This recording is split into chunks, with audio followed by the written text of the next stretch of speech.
Assalamualaikum warahmatullahi wabarakatuh. Selamat pagi untuk kita semua. Kami dari kelompok 3 akan membahas materi terkait spektroskopi inframerah. Video ini kami buat untuk pemenuhan tugas mata kuliah Analisis Zat Gizi Mikro yang diampu oleh Bapak Hardi Firmansyah, SIMSI, dan Ibu Risti Rosmiati, SGZ MSI. Sebelum sampai ke materi, anggota kelompok kami.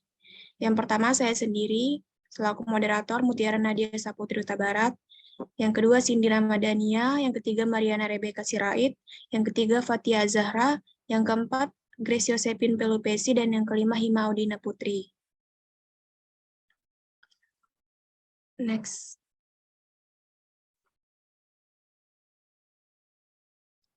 Adapun pokok bahasan yang akan kami jelaskan adalah definisi spektroskopi inframerah, cara penggunaan spektroskopi inframerah, dan aplikasi spektroskopi inframerah. Selanjutnya akan dijelaskan oleh Cindy.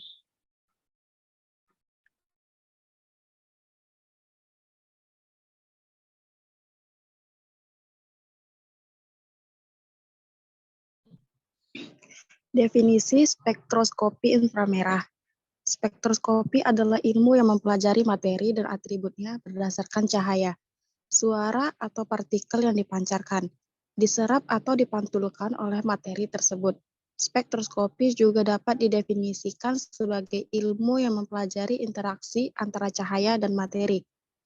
Inframerah adalah radiasi elektromagnetik dari panjang gelombang lebih panjang dari cahaya tampak, tetapi lebih pendek dari radiasi gelombang radio.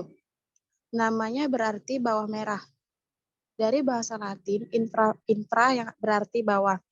Merah merupakan warna dari cahaya tampak dengan gelombang terpanjang. Radiasi inframerah memiliki jangkauan 3 order dan memiliki panjang gelombang antara 700 sampai 1 mm.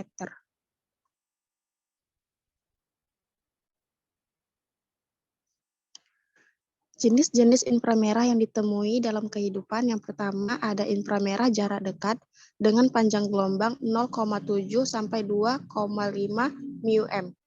Inframerah jarak menengah dengan panjang gelombang 2,50 sampai 50 μm. Yang ketiga ada inframerah jarak jauh dengan panjang gelombang 50 sampai 1000 μm.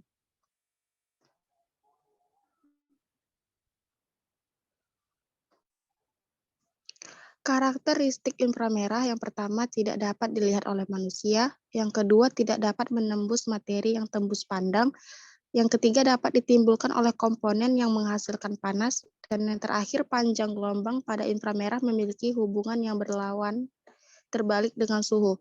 Ketika suhu mengalami kenaikan, maka panjang gelombang mengalami penurunan.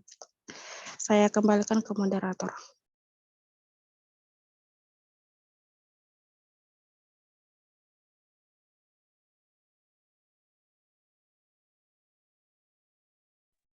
Materi selanjutnya akan dijelaskan oleh Fatia Zahra.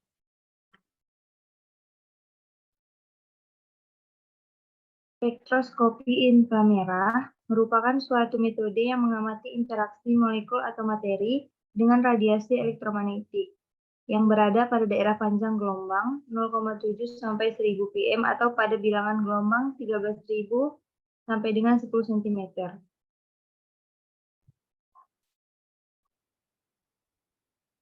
Interaksi sinar inframerah dengan molekul. Dasar spektroskopi inframerah dikemukakan oleh Hooke dan didasarkan atas senyawa yang terdiri atas 2 atom atau di atom yang digambarkan dengan 2 buah bola yang saling terikat oleh pegas seperti tampak pada gambar di samping ini. Jika pegas direntangkan atau ditekan pada jarak keseimbangan tersebut, maka energi potensial dari sistem tersebut akan naik.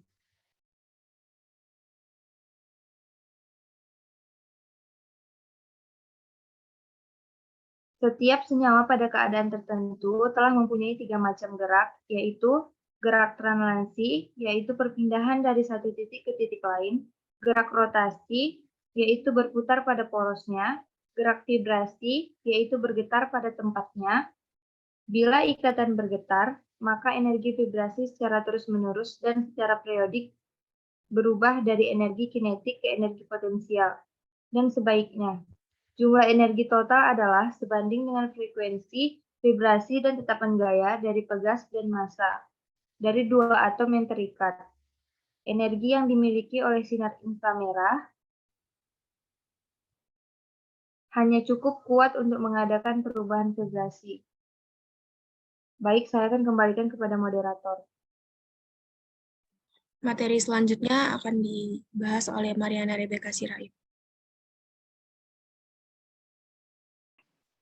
Berikut adalah gambar mekanisme penggunaan dari spektroskopi inframerah.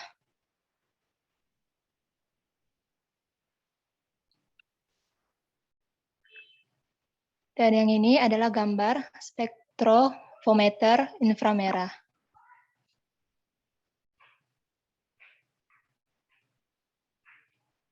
Selanjutnya, prinsip kerja spektroskopi inframerah. Bila suatu senyawa diradiasi menggunakan sinar inframerah, maka sebagian sinar akan diserap oleh senyawa, sedangkan yang lainnya akan diteruskan. Serapan ini diakibatkan oleh molekul senyawa organik mempunyai ikatan yang dapat bervibrasi ataupun bergetar. Vibrasi molekul dapat dialami oleh semua senyawa organik, namun ada beberapa yang tidak terdeteksi oleh spektrometri inframerah. Masing-masing ikatan akan mempunyai sifat yang khas. Jumlah frekuensi yang melewati senyawa diukur sebagai transmitansi. Sebuah presentasi transmitansi bernilai 100 jika semua frekuensi diteruskan senyawa tanpa diserap. Dalam prakteknya, hal itu tidak pernah terjadi. Dengan kata lain, selalu ada serapan kecil. Dan transmitansi tertinggi hanya sekitar 95%. Dalam spektrum inframerah akan terdapat suatu grafik yang menghubungkan bilangan gelombang dengan persen transmitansi. Saya kembalikan kepada moderator. Materi selanjutnya akan dibahas oleh Grace Josephine Pelopesi. Berikut ini adalah contoh spektrum inframerah senyawa 2-heksanol.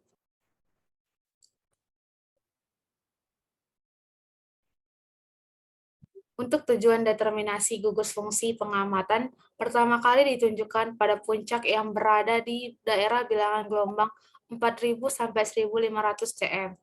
Daerah sebelah kanan 1.500 cm disebut dengan daerah sidik jari atau fingerprint region.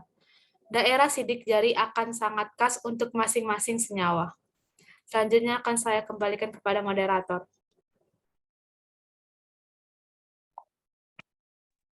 Materi selanjutnya akan dibahas oleh Hima Udina Putri.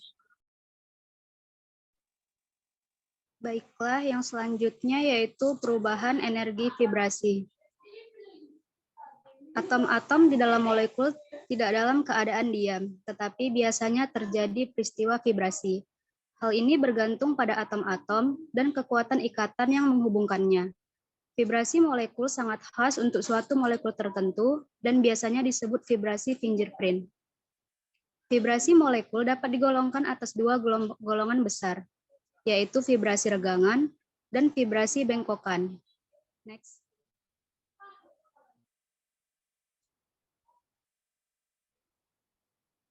Macam-macam vibrasi yang dapat terjadi adalah yang pertama yaitu vibrasi regangan atau stretching vibration. Merupakan suatu vibrasi yang mengakibatkan perubahan panjang ikatan suatu molekul memanjang atau memendek dalam satu bidang datar. Yang kedua yaitu vibrasi bengkok atau bending vibration.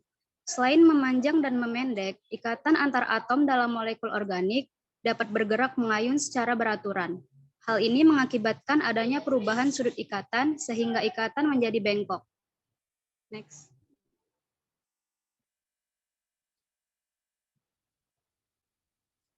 Selanjutnya yaitu daerah spektrum inframerah. Para ahli kimia telah memetakan ribuan spektrum inframerah dan menentukan panjang gelombang absorpsi masing-masing gugus fungsi. Vibrasi suatu gugus fungsi spesifik pada bilangan gelombang tertentu. Vibrasi bengkokan CH dari metilena dalam cincin siklopentana berada pada daerah bilangan gelombang 1455 cm. Artinya, jika suatu senyawa spektrum senyawa X menunjukkan pita absorpsi pada bilangan gelombang tersebut, maka dapat disimpulkan bahwa senyawa X tersebut mengandung gugus siklopentana. Baiklah, saya kembalikan kepada moderator. Sekian yang dapat kami sampaikan, kurang dan lebihnya kami mohon maaf. Semoga ilmu yang diberikan dapat diterima dan berguna untuk kita semua. Wassalamualaikum warahmatullahi wabarakatuh. Waalaikumsalam warahmatullahi wabarakatuh.